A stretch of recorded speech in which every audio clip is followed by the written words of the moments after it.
may throw an interception, you may throw a completion, but how do you bounce back? Adversity is something that all of us have faced, right? Not just in sports, but in life. You know, if you're able to keep your chin high and continue to stay positive and confident in yourself, that right there is contagious to everyone around you.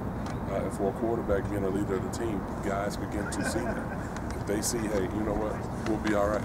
You know, be accountable for your mistakes and be able to put it back out on the field.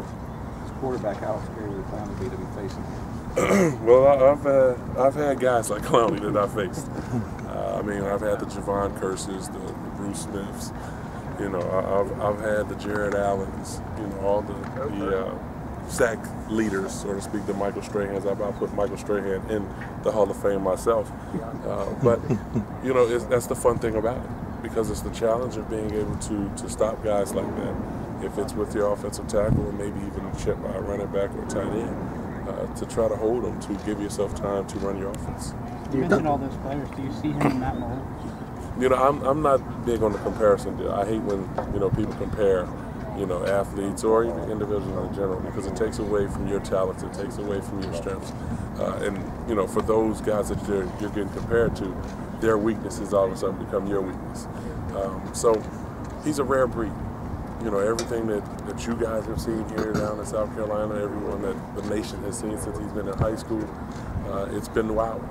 You know, for a guy that come out #1 in the country out of high school and could possibly be the #1 pick, how many people could say that? You know, so his speed, his aggressiveness, his tenacity, when he wants to turn it on, he can be the most dominant player in the league. So, you know, I'm anxious to see how he works out here. And I'm anxious to see how these GMs and owners get a chance to sit down and really crunch the numbers and figure out what direction they want to go. Do you have questions about his work ethic? You see, this is the problem with kids coming out of college. You know, that's the excuse people bring up. You know, what do you want them to do? Knock down walls and carry kids to school to show that he's getting stronger? This young man worked extremely hard. You can't be in a college program which you're top 15 every year, top 10 every year, and not have great work.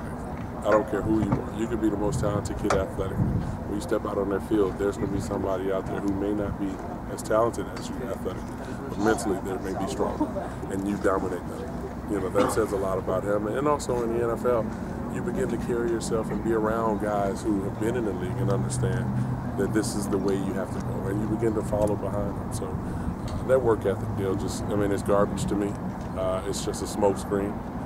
If you're a good coach, and if the team understands that they bite into your system, you won't have to worry about that. See a guy, I mean, do you see him making that transition and playing at an extremely high level? I do. I see him doing that. And you got to remember, too, guys, 60% of the NFL is sub packages. You're going to have 3 wide receiver sets, 4 wide receiver sets. And even in Houston, when you go to them, you go to your nickel, you go to your dime, and JD will have his hand down there. So will he get away with it initially if he plays outside linebacker for the Texans? Yes, but then he'll learn that. But in the meantime, he'll still be able to rush plenty from the defensive end spot. He's talked about getting the question about work ethic. What have you seen on film and just meeting him about his work ethic? What are your thoughts on that? I don't know him personally, but from what I've seen on film, and I've watched a lot, I don't doubt it. I don't doubt it at all. Are there plays that I wish he would have played harder? Yes. Are there plays that I felt like he could have played harder? Yes. And there are more of the latter.